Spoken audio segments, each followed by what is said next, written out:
देश का भाग्य परिवर्तन करने के लिए तो समाज को तैयार होना पड़ता है।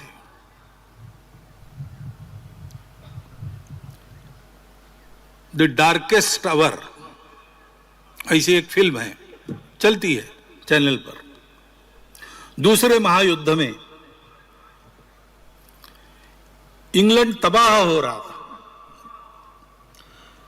पास में लड़ने का बल नहीं था, एयरफोर्स नहीं था उस समय उसके पास, नेवी सारी खत्म हो गई और डंकर्क में उनकी इन्फेंट्री के, आर्मी के 40,000 जवान घेरे में आ गए। उनको छुड़ाने के लिए पास जहाज नहीं है। मछुआरों की नौकाओं को एक एक भेजकर उनको लाना पड़ रहा है। वहां वो बचेंगे नहीं तो सीधा जर्मनी आक्रमण करेगा इंग्लैंड की भूमि पर। ऊपर से बमबारी हो रही है। ऐसी अवस्था में वहां के मंत्रिमंडल के लोगों ने विचार किया कि संधि की वार्ता करेंगे मुसोलिनी के द्वारा हिटलर से, और मध्यस्थ बनने के लिए मुसोलिनी तैयार है, करना चाहिए। प्रधानमंत्री चर्चिल थे, उनको यह बात बिल्कुल पसंद तो नहीं थी, लेकिन चारों ओर से घिर गए। वो भी इस मनस्थिति में आ गए। लेकिन ऐसे समय उस फिल्म में ऐसा बताया है कि इंग्लैंड के राजा, क्योंकि मंत्रिमंडल ने उनको कहा कि आपको सुरक्षित रखना है इसलिए आप कनाडा जाइए, इंग्लैंड सुरक्षित नहीं है, तो चर्चिल के घर आए और पूछा कि बात क्यों चल रही। तो चर्चिल ने कहा कि ऐसी स्थिति है और जल्दी इसको सुधारेंगे क्योंकि शरण जाना पड़ेगा। तो राजा ने पूछा कि ये तुम्हारा मत है क्या? चर्चिल ने कहा मेरा तो मत नहीं है, लेकिन दूसरा इलाज नहीं है, सारा मंत्रिमंडल इसी मत का है, मैं अगर इसके बीच में आ गया तो मुझे बाजू करके वो निर्णय करेंगे।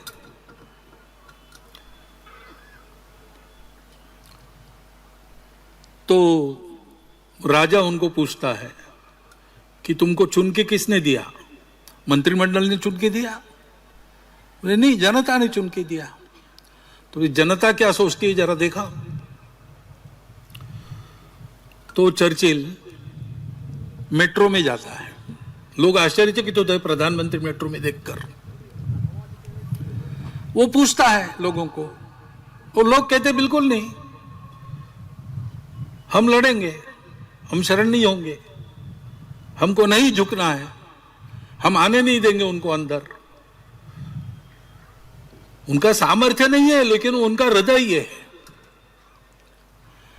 वो बोलने के बाद फिर चर्चिल ने निश्चय किया कि नहीं झुकना, और एक सुप्रसिद्ध भाषण उसका संसद में जो था, हम आकाश में लड़ेंगे, भूमि पर लड़ेंगे, समुद्र में लड़ेंगे, वो किया। इंग्लैंड लड़ा किसके बल पर? सेना का बल तो था नहीं। नेता लोग मन हार चुके थे, लेकिन समाज सोचता था कि ऐसा नहीं होना चाहिए, हम नहीं झुकेंगे। उस बल पर इंग्लैंड कायम रहा लड़ाई में और अंततोगत्वा जीत गया। यह समाज की शक्ति का सामर्थ्य होता है। संघ के निर्माता डॉक्टर हेडगेवार, वो सब प्रकार के काम उन्होंने करके देख लिए थे, सब में कार्यकर्ता बने थे, प्रामाणिकता से, निस्वार्थ बुद्धि से उन्होंने सारे काम किए। उन कामों को चलाने वाले जो लोग थे उनके साथ उनकी चर्चाएं हुई। उनकी चर्चा सुभाष बाबू के साथ हुई, उनकी चर्चा गांधी जी के साथ हुई, लोकमान्य तिलक जी के साथ हुई, सावरकर जी, डॉक्टर अंबेडकर साहब, मदन मोहन मालवीय, सबसे उनके संपर्क आए थे। भगत सिंह, राजगुरु, इनके साथ भी आए थे।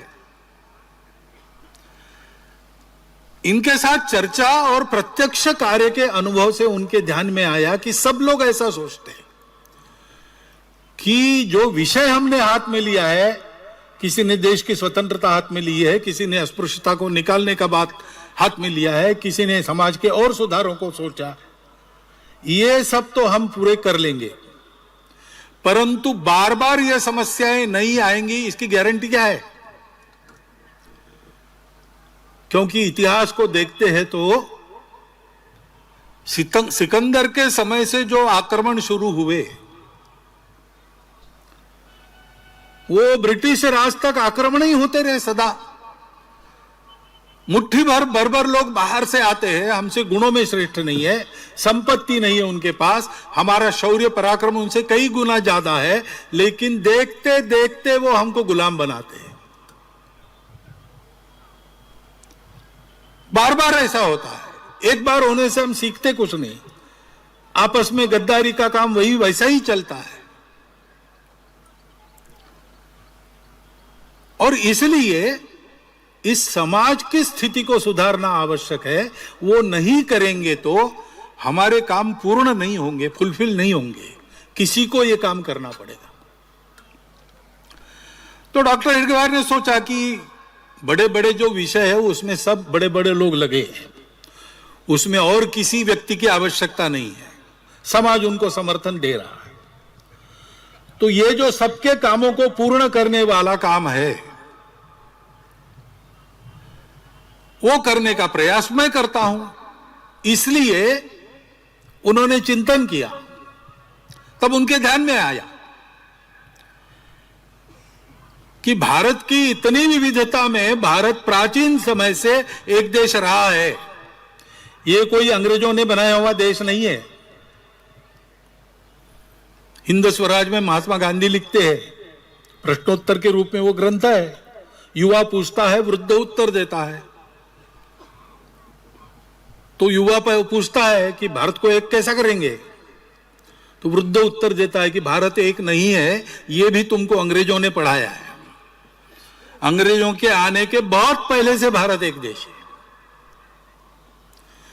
क्योंकि भाषा, प्रांत, जाति आदि आदि विविधताएं हमारे यहां बहुत पुरातन समय से है, परंतु ये सब होने के बाद भी संस्कृति सबकी एक चिरंतन, खून रगों में हिंदू है। हमको हिंदू उस संस्कृति के कारण कहा जाता है, वो हमारी पहचान है, वो किसी एक विशिष्ट पंथ संप्रदाय ऐसा नाम नहीं है, किसी विशिष्ट भाषा का नाम नहीं है। भारतवर्ष में रहने वाले सभी भारतीय संप्रदायों के लोग, भारतवर्ष में सभी भारतीय भाषाएं बोलने वाले लोग, भारतवर्ष के समाज की जितनी व्यवस्था है उसके अंदर आने वाले लोग सब एक बात को मानते हैं, सब में एक तत्व है, उसी से विविधता बनी है। इसलिए विविधता में भी एकता देखो, एकता का साक्षात्कार जीवन का परमोच्च लक्ष्य, उपभोग नहीं, संयम चाहिए। सुख बाहर नहीं मिलता, अंदर का सुख उसको प्राप्त करो। समान मान्यता भारतवर्ष के अंदर है, उसके कारण भारतवर्ष एक है।